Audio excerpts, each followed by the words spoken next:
Long before it became a devotion worn by millions, the scapular was first a garment of service and belonging within the Carmelite tradition. Over time, one story came to shape its place in Catholic devotion: the Carmelite tradition that the Virgin Mary appeared to Saint Simon Stock and gave the scapular as a sign of her protection.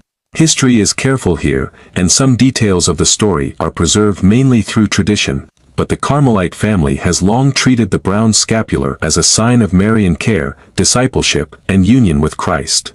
That is what made it endure. It was never meant to be superstition. It was never meant to be a charm. It was a garment that preached a message without words: clothe yourself in prayer, in purity, in trust, and in belonging to the Lord. The faithful began to receive a smaller form of it, not as a costume, but as a quiet sign that they wanted to live under Mary's example and protection. Through wars, illness, uncertainty, and ordinary family life, Catholics wore the Brown Scapular close to the heart. For some it was a reminder of consecration. For others it was a sign of comfort in temptation or fear. For many it was a daily whisper against despair: you are not abandoned. Mary still points you to Christ. And that is why the Brown Scapular remained powerful for centuries.